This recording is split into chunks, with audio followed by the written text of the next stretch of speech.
Aloha friends, and welcome back to my reborning tutorial. Today we're going to be working on one of my favorite parts of reborning, and that is adding skin tones, or really developing a skin tone on the reborn baby. So here with me I have our lovely Cheyenne and also our Lillian kit. Cheyenne had several layers now, including veining, modeling, some creasing, a little bit of blushing, but mostly of the lips. And today we're going to be adding a yellow skin tone to her skin, and later we'll add a little bit of a red skin tone. Now if you take a look at two of these kits, you probably can see there's quite a bit of difference because Lillian kit just received a yellow skin tone layer and Cheyenne didn't. So I was going to show you how I did it and how this layer really brings Reborn to life, because as you can see, Cheyenne looks quite pale and Lillian is starting to look more alive. So while Lillian's skin is drying, I'm going to show you how to achieve this color with your paints. So here's our palette.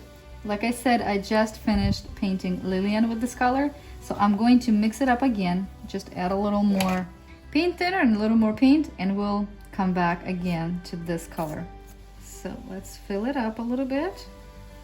Not too much because Cheyenne is pretty small kit. She doesn't need a lot of paint. Maybe just a little bit more. Okay, I'm going to put my gloves on. To achieve this color, we're going to use yellow, Genesis Heat Set paints, and burnt umber. So these two colors. So first let's mix in some yellow. Make sure to dissolve it well so there's no chunks. And for this layer, you don't really need to make it translucent like you would for your first layers and the modeling layers. And the color we're trying to achieve here is sort of a ochre yellow. Hopefully I'm pronouncing right. To me, it just looks like a dirty yellow or like a dirty mustard. A little more brown than the mustard. So something like that, maybe just a bit more. All right, I think this looks great actually. As usual, I'm not going to start with Cheyenne's face or head. I'm going to start with the limbs. So I have this flat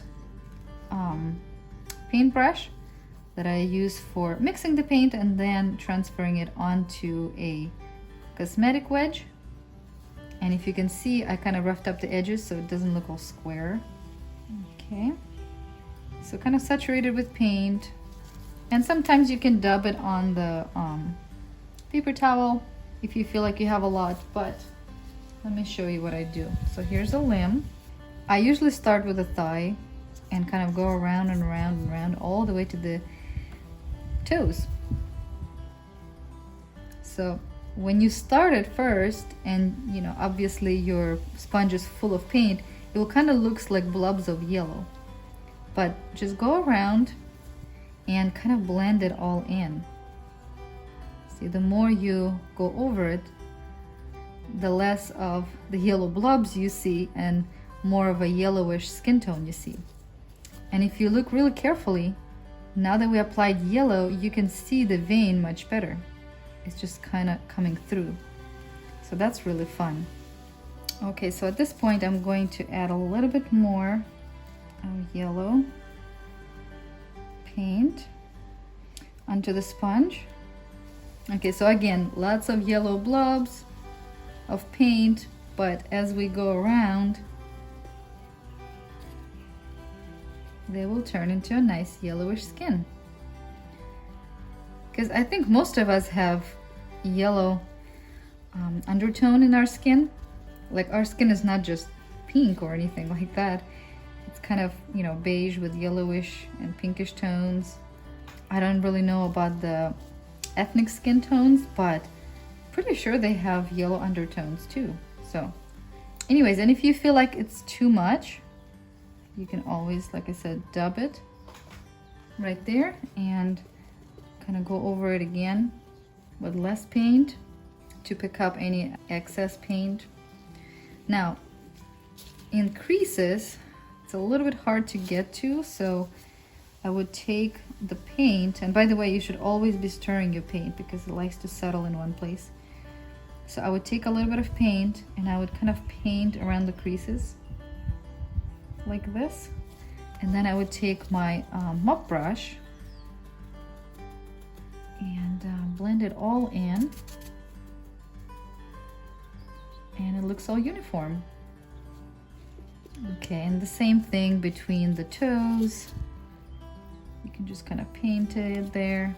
Or sometimes I have a little residue right here, so I'll just kind of grab it with my mop brush and hit all those little creases and toes.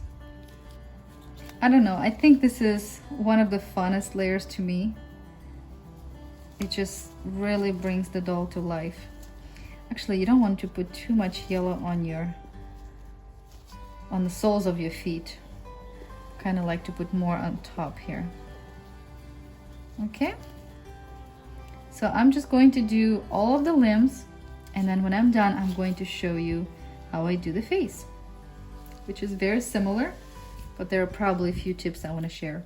And by the way, again, if you take this limb and this limb, look at the difference. It's totally different. And I know I get a lot of comments from you about baby Skaya and how much you love her skin tone. And that is exactly how I achieved that skin tone. It's just by adding a little bit of yellow, one yellow layer at least, and then keep going with the other layers. By the way, guys, a little side note, one of the layers that you can try on your doll, and that a lot of Reborn artists apparently do, is phthalo green color. It looks like this. It's kind of the opposite of yellow, but I suppose if you gotten your doll a little too yellow and you want to tone it down, this color would probably bring it down.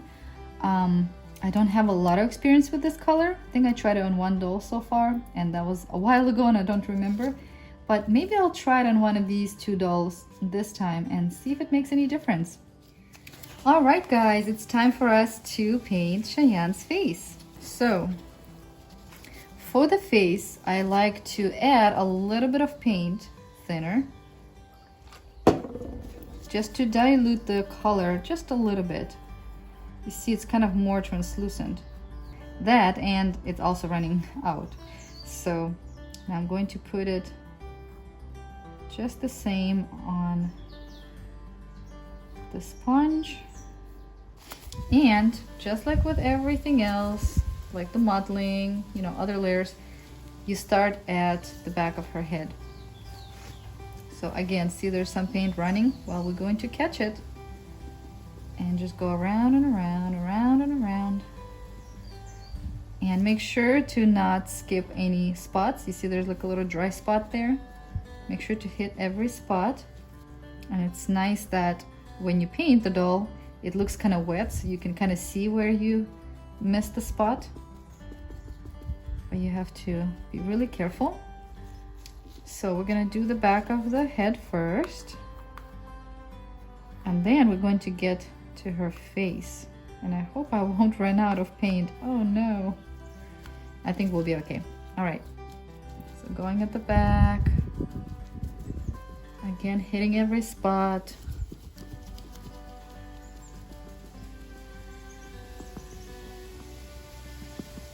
Okay, hitting the ears, behind the ears. Later we're going to come with this brush and get more color in behind the ears and in the ears. Okay, now that we're done with the back, we're kind of slowly coming to the face here, kind of framing the face. And pretty much you don't need to add any more color usually. You just go to the face with whatever you already have left on your sponge and just hit the whole face. And the reason is that we do the face last, well, at least that's how I do it, is because I really like when babies have a sort of face that kind of glows. You know, like this area is kind of lighter and brighter. And that's kind of how I achieve it. I put the darker stuff on the outside and then I put the lighter stuff on the front of the doll. Okay, and of course we gotta get all the creases. so. Get a little bit of paint. Yeah, see, we will have enough. So kind of in the eyes. Like right now it looks, oh no, it's like so yellow, but we can go with a clean sponge and we can hit all those spots and absorb the extra paint. And look how cute she looks already. Oh, I can't wait to finish these two. I've been putting it off for months and months and months, and it seems like years. And I'm just so happy finally to be getting done with them. We gotta get the ears. Don't forget the ears. Behind the ears. Put some paint in the ears. Like that. Okay. You can kind of collect the extra with the brush and with the sponge. What I don't like is that this brush loses bristles, and that's really not nice. But I'm hoping that will fall off when the paint dries. Like this one right here, it's pretty ugly. Come on, come off. Ugh. Okay, I got it. And now that we did that, I gotta hit it with a sponge a little bit, just so everything is uniform. The main thing you want to do with your reborns in every layer is to blend, blend, blend. The more you blend, the more seamless it will look. Her skin tone, it's not going to look splotchy or weird. It's just going to look real. Boy, my hands get really tired holding the doll's head and limbs just like by 2 fingers. So if you have like arthritis or just, you know, easily get sore, you might want to put a wooden dowel like this inside, and then it's a little easier to maneuver.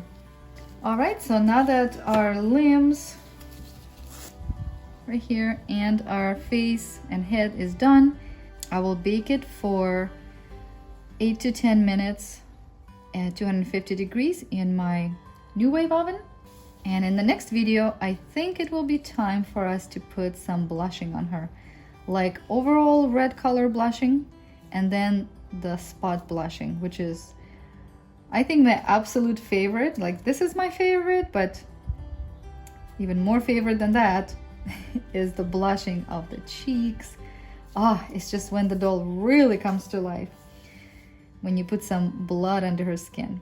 All right, so I hope you guys enjoyed this video of adding a yellow skin tone to your reborn. Don't forget to give us thumbs up, subscribe so you don't miss any of our new videos, and I will see you guys next time. Bye!